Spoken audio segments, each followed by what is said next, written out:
Swastiastu. Halo, perkenalkan saya Pandai Putuskar Arwidiantari. Saya adalah guru dari SMP SLB Saraswati 1 Denpasar. Kali ini saya akan menampilkan video mengenai RPP dengan diferensiasi yang diaplikasikan pada pembelajaran jarak jauh. Selamat menyaksikan. Sebelum melakukan pembelajaran di kelas, tahap awal yang saya lakukan adalah membuat rencana pelaksanaan pembelajaran jarak jauh atau RPP yang kali ini didesain berdiferensiasi. Nah, RPP yang dibuat ini merupakan RPP satu lembar dengan 3 komponen utama. RPP sudah memuat identitas sekolah, tujuan pembelajaran, langkah pembelajaran, dan penilaian. Nah, yang menjadi pembeda dari RPP diferensiasi dengan RPP sebelumnya adalah adanya diferensiasi pada beberapa tahap, yaitu adanya diferensiasi konten, diferensiasi proses, dan diferensiasi produk. Nah, pada RPP yang saya buat misalnya, pada kegiatan inti sudah memuat adanya diferensiasi konten, di mana konten atau materi yang disiapkan itu sudah merupakan beberapa tipe materi. Ada yang berupa video, ada yang berupa buku paket, ada yang berupa rekaman suara atau rekaman audio melalui voice note di WA Group.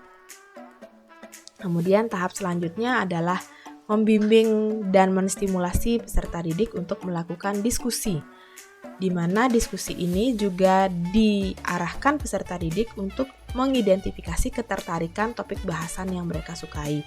Karena di RPP ini ada 3 topik bahasan yang dibahas, yaitu atmosfer, litosfer, dan hidrosfer. Peserta didik dibimbing untuk memilih salah satunya.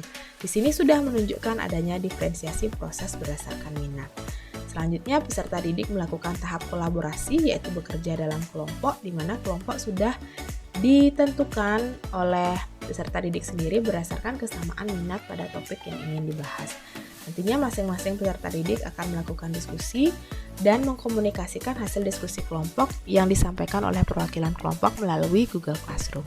Nah, tahap ini juga menuntut kreativitas peserta didik, di mana tagihan untuk penugasan yang dibuat oleh peserta didik, diharapkan peserta didik dapat menghasilkan produk berupa informasi yang berbeda-beda bentuknya, yaitu berupa teks tertulis, berupa rekaman audio maupun video, atau bisa juga berupa bentuk lain seperti mading dan sebagainya. Jadi di tahap ini penekanannya adalah adanya diferensiasi produk dari hasil belajar disesuaikan dengan profil peserta didik masing-masing.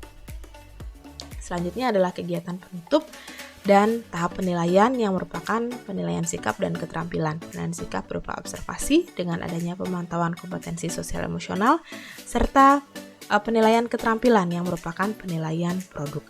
Nah, bagaimana RPP yang sudah didesain ini diimplementasikan dalam pembelajaran secara daring? Berikut saya sampaikan strategi yang saya lakukan. Nah, yang pertama, di Google Classroom saya sudah mengunggah pada forum kelas ya, yaitu mengenai di kolom komentar saya melakukan sapaan sebagai kegiatan pendahuluan, menyampaikan tujuan pembelajaran, kemudian menyampaikan cakupan materi dan juga memunculkan pertanyaan. Pertanyaan ini saya harapkan dapat menjadi stimulus bagi peserta didik untuk melakukan diskusi kelas. Dan peserta didik yang ingin menjawab pertanyaan langsung menuliskannya pada kolom komentar kelas. Nah, di sini kolom komentar kelas, peserta didik menyampaikan pendapat-pendapat mereka mengenai pertanyaan yang saya ajukan, dan saya membangun pengetahuan awal peserta didik mengenai topik yang akan dibahas dari hasil diskusi yang dilakukan pada kolom komentar ini. Sekaligus saya mengarahkan mengenai topik mana yang paling mereka sukai atau paling sesuai. Nah, selanjutnya saya juga sudah memposting materi berupa video yang menggambarkan visualisasi animasi 2 dimensi dari topik bahasan.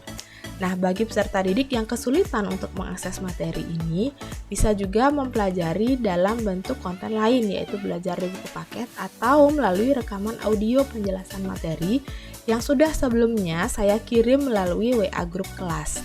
Jadi, sudah ada diferensiasi konten di mana peserta didik dapat menyesuaikan dengan kesenangan atau kegemaran masing-masing, bisa video, audio, maupun membaca di buku.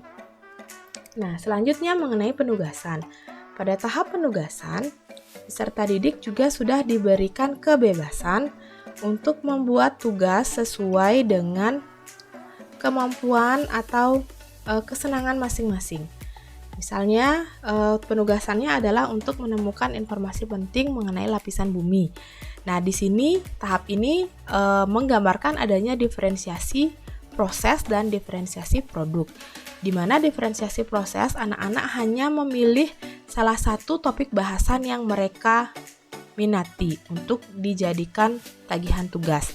Dan diferensiasi produk adalah di mana tagihan tugas bisa dibuat dalam beberapa bentuk sesuai dengan kemampuan masing-masing peserta didik.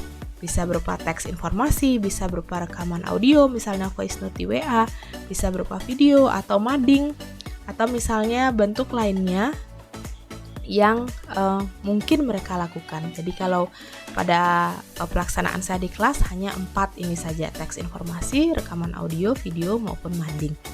Nah, selanjutnya untuk hasil sendiri belum dikirimkan oleh anak-anak karena memang tugas ini saya berikan waktu cukup lama. Nah, tapi pada dasarnya yang ingin menjadi penegasan bagi saya adalah RPP diferensiasi ternyata dapat dilaksanakan secara daring dan sangat tergantung pada kreativitas guru serta feedback atau respon anak-anak dalam mengikuti pembelajaran secara daring ini. Nah, semoga video ini dapat menginspirasi teman-teman yang lain dan dapat menjadi salah satu acuan atau bantuan bagi teman-teman yang membutuhkan RPP diferensiasi. Terima kasih telah menonton, sampai jumpa.